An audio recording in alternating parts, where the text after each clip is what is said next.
pong isang araw. Kaya ang tanong ko lang po, paano po ba na yung mga problema ang dumadating sa buhay ng bawat tao maging daan upang makalimutan niya ito at lalo siyang mapalapit sa Diyos? Una, kasi ang buhay ay influenced by the power on high. The power on high, yung mataas sa lahat, ini-insist niya sa atin that He exists, that He is justice, that He is all-powerful. Hindi lang siya nagsasalita na maririnig natin, pero there is a way of God to show us that He is Almighty. Basahin natin ang 32-39 ng Deuteronomy. Tingnan ninyo ngayon na ako, sa makatuwid bagay ako nga, at walang Diyos sa akin. Ako'y pumapatay at ako ang bumubuhay. Ako'y sumusugat at ako'y nagpapagaling, at walang makaliligtas sa aking kamay. Ayan. In this verse, ini-introduce ng Diyos ang kanyang power, ang kanyang sarili para sa tao. Dapat unang-una makilala mo, there is somebody na bumubuhay, pumapatay, sumusugat, nagpapagaling. Walang makakaligtas sa aking kamay, sabi ng Diyos. Kahit pa ikaw ang the most powerful man on earth, pag dumating sa iyo yung takda ng Panginoon, hindi ka makakapagreklamo. Bakit? Mamamatay ka eh. Magkakasakit ka. Kahit ikaw ay presidente pa, kahit ikaw ay huwes pa, kahit pa Chief Justice ka ng Supreme Court, dadating sa buhay mo that you will experience one day that there is a God na sumusugat, nagpapagaling, pumapatay, bumubuhay. Ngayon, paano yung mga problema dumarating sa buhay ng tao? Paano niya makakalimutan yon para mapalapit siya sa Diyos? We have to work in coordination with God. Ang Diyos ay isang manggagawa, kapatid. Gumagawa siya ng mabuti araw-araw, pero nagpaparusa siya sa masasama. Kuminsan, pag dumating yung parusa ng Diyos, mamamangha ka kagaya ng mga iba, namangha dun sa nangyari sa Leyte. 25:32 ni Jeremias, ang sabi ganito po, pakinggan. Ganito ang sabi ng Panginoon ng mga hukbo. Narito, kasamaan ay mangyayari sa bansa at malakas na bagyo ay ibabangon mula sa kahuli-hulihang bahagi ng lupa. At ang mapapatay ng Panginoon sa araw na yaoy magiging mula sa isang dulo ng lupa hanggang sa kabilang dulo ng lupa. Sila'y hindi tataghuyan o dadamputin man o ililibing man. Sila'y magiging dumi sa ibabaw ng lupa. Akala natin po napakahirap na nung nangyari sa Leyte. Meron pa pong mas mahirap doon. Yung tiempong wala nang tataghoy, wala nang dadampot, wala nang maglilibing sapagkat patay lahat. Yun ay nakahula sa Biblia. Ito pong lahat ay mangyayari ito. Ako ay isa sa mga naniniwala na ang lahat ng sinasabing hula ng Panginoon ay nangyayari. Kaya, kailangan nating kumilala, first of all, na meron Diyos na nag-i-exist. And we have to work in coordination with Him. Kasi ang sabi po dun sa unang Corinto 3, versikulo 9, ganito nakasulat doon. Sapagkat tayo ay mga kamanggagawa ng Diyos. Tayo pong mga tao, tayo kamanggagawa ng Diyos. Ibig sabihin, ang main actor o ang main na gumagawa, ang Diyos, tayo lang ay kamanggagawa. We are collaborators of His work. Kaya nga, instrument tayo ng kanyang paggawa ng mabuti. That must be done. Gaya ng panalangin, Our Father, which art in heaven, hallowed be thy name, thy kingdom come, thy will be done on earth as it is in heaven. His will must be done. That is His will. But whenever the will of God is not being followed, whenever the will of God is being disobeyed, the will of God must be done. And what is the will of God? Pagka gumagawa tayo ng masama, marami siyang puwersa na pwedeng pakilusin.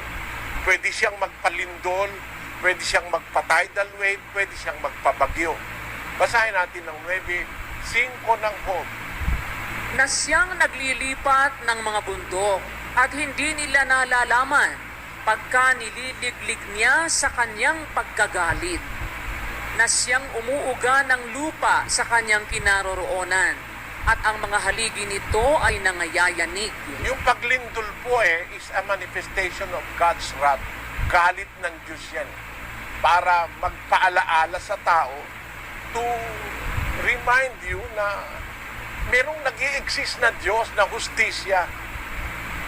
Yung pagdating ng tidal wave, kagaya nung napakarami kong narinig ng mga kwento, 9:6 ng Amos.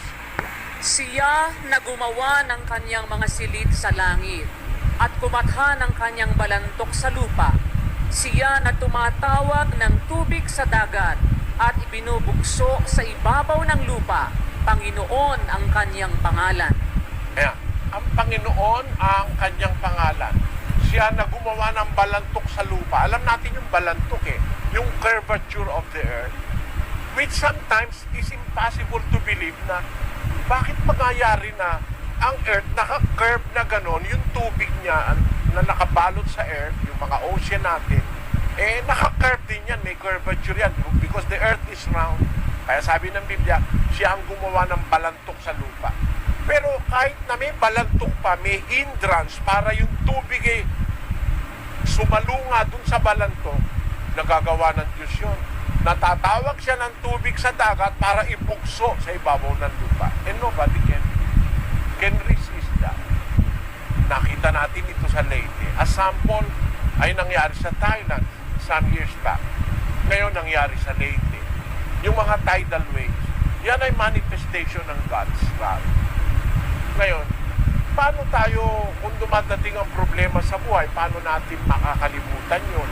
Mawawala, mapapalapit tayo sa Diyos. Let us take everything that happens as a lesson to learn. Matuto tayo sa nangyayari sa buhay. Ang problema, pinaparating ng Diyos to tell us something.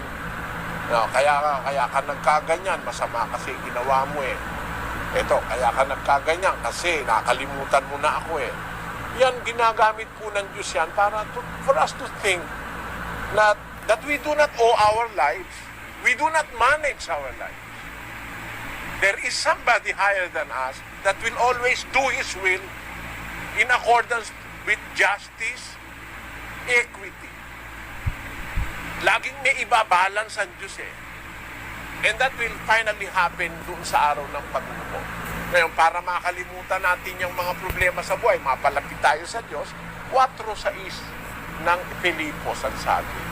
Huwag kayong mga balisa sa anumang bagay, kundi sa lahat ng mga bagay, sa pamamagitan ng panalangin at daing na may pagpapasalamat, ay ipakilala ninyo ang inyong mga kahilingan sa Diyos. Ang Diyos naman pwedeng pakiusapan Sabi niya, kung mabalisa kayo sa anumang bagay, ipakilala niyo ang inyong kahilingan sa Diyos sa pamamagitan ng panalangin at daing na may pagpapasalamat. Yun ang natutunan ni kapatid na Daniela. Sinasabi ko sa kanya, ang solusyon sa problema, kapatid, kasing lapit lang ng tuhod at ng sahig. Luluhod ka lang. Luhod ka lang pagka hirap na hirap ka na. Luhod ka, tumawag ka, may Diyos. I believe. Kung yung iba hindi naniniwala, but I believe that somewhere in the great somewhere, ears everywhere. Even in the darkest night, even in the worst situation, merong makikinig sa panalangin ng isang tao kung naniniwala ka sa Diyos. What we need is just to believe that there is somebody up there and to trust Him with all our heart and to put on Him our cares. Gaya ng sabi ni San Pedro sa 5:7 ng unang Pedro, sa English, pakibasa mo. Casting all your care upon Him, for He careth for you. Ilagak niyo sa Kanya ang lahat ng inyong kabalisahan, sapagkat kayo ipinagmamalasakit niya, for He cares for you. Like a father that cares for his children, the Father in heaven cares for those who believe in Him. Yun ang malaking solusyon sa problema. At siguro, matanda na ako para ninyo ako paniwalaan. I have gone so far. I have traveled the 4 continents of the earth. Hindi pa lang ako napupunta ng Africa. Pero lahat ng kontinente ng mundo napuntahan ko na. Kaya may mga chapters ng Church of God International sa lahat ng kontinente. Kahit sa Africa na hindi ko pa nararating through satellite, we have 8 satellite providers that show our program in all continents of the world. At kaya masasabi ko na meron na akong karanasan. I believe that there is God. Gusto kong i-share sa inyo. It is better to believe in God than to deny His existence. Why? Because if there is no one to help you, if there is no human capable of helping or doing things which you wanted to be done on your life, meron ka pang mapupuntahan. Pag wala kang kinikilalang Diyos, hanggang tao ka lang. Pag wala ng taong makatulong sa'yo, wala ka nang madadaingan. It is very consoling to know that there is somebody up there that listens to the prayers of the poor, the neglected in society, at yung nasa mga kagipitan sa buhay. Yun ang paraan para malimutan ng problema, to pray. Because God will help you forget your problems in life. He will solve your problems. Magandang araw po sa inyo, Brother Eddie.